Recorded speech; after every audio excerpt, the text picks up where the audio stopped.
Okay, can you state your name and the office that you're running for? Yes, I'm Trasa Robertson Cobern, and I'm running for Tarrant County Tax Assessor-Collector. Okay, and why are you running for that office? I'm running for that office for several reasons. One, I think that there needs to be a strict control on budgeting. We need to continue that strict control. I was a former stay-at-home mom and lived on one salary for a long time, so I know those hard choices that need to be made, and I can make those for the taxpayers. Second thing is that the budget has increased over the last few years quite a bit, and I want to really get in there and take a look at that and see what can be done to reduce that and give that money back to the Tarrant County taxpayers. Okay, and can you briefly describe your qualifications? Absolutely. I'm a city council person in the city of Hurst, so I've dealt with budgets the size of corporations.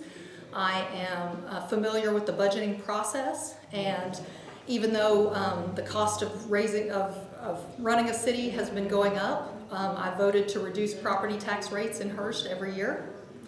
And like I said, I'm a stay-at-home mom, or I was a stay-at-home mom, and I used to run our household on one budget, on one salary. Okay. What do you believe the proper role of government is? I believe the proper role of government is to stay out of people's lives and pockets as much as possible. I think that it needs to do certain things like build roads, run schools, do things that are written in the Texas Constitution, collect taxes. Unfortunately, that's a thing that needs to be done to build those roads and do things like that. But I think that people need to be able to make their own choices and need to be able to run their own lives without a lot of interference. When and for what reason should state or local government be allowed to seize private property under eminent domain? Oh wow, this is a personal question. My husband's home that he grew up in as a child was seized under eminent domain in the city of Hurst, and back in the 1990s. And they did that for the mall expansion. And it was actually the first case where a city seized property for a private organization. And so that's a very personal example for me. I don't think that cities or state or federal government should be able to seize property unless there is a just huge, overwhelming reason that they need that property. If they can go around in any way, if they can, build their road in another location, they should do that instead of taking someone's property. Private property is the single most important bedrock that the United States was built on.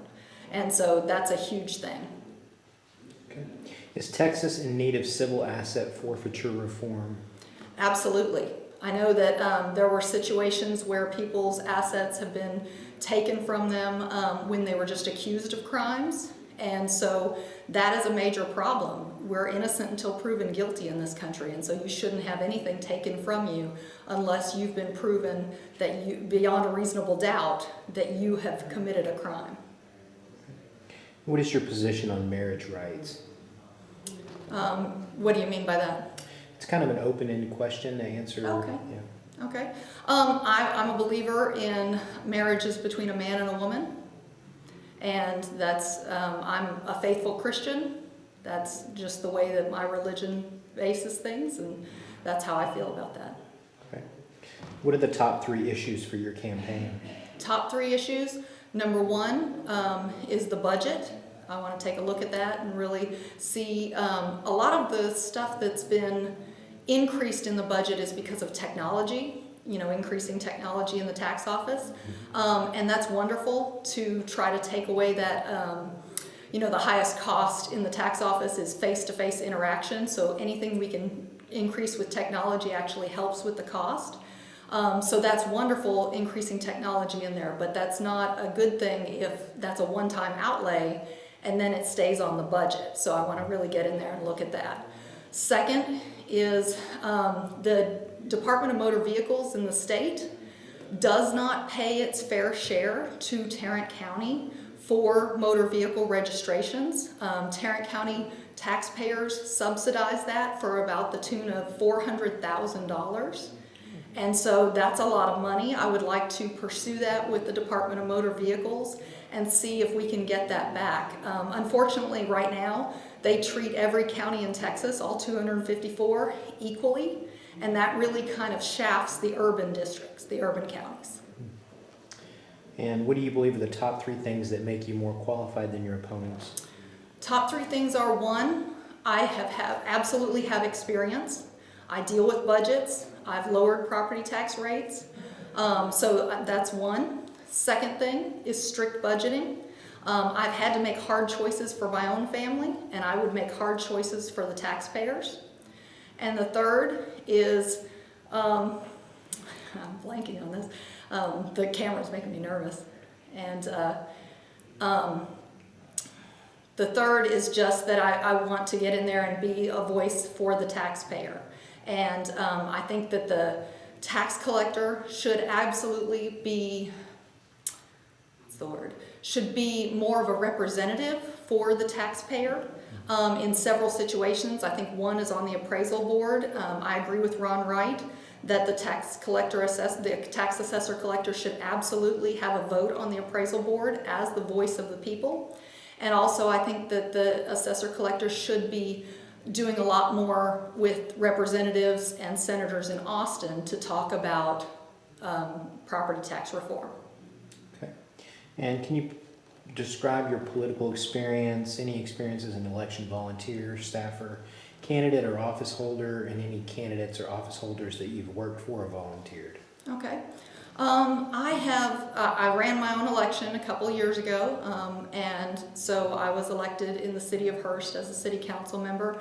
Before that, I'd done property boards in Hearst. I'd been on several commissions, and I really hadn't volunteered. I have 4 small children at home at the time. They're now teenagers, and so I have a lot more time freed up, but I was really staying at home and taking care of the home front at that time. Okay. And Justin, do you have any questions? The last one there, will you assist cities in collecting red light camera fines through denial of service for back fines? Absolutely not. Ron Wright was correct on this issue, and I would absolutely continue the policy that's currently in place at the tax office. And the reason for that is that I don't believe that it's the county's role to be collecting money for cities when we're talking about fines that are very controversial and that the taxpayer is not overly excited about. So I just don't believe that's the county's role. Okay. And lastly, are there any words you want to give to the board or any voters that are watching? Okay. I would like to ask for your support and your vote.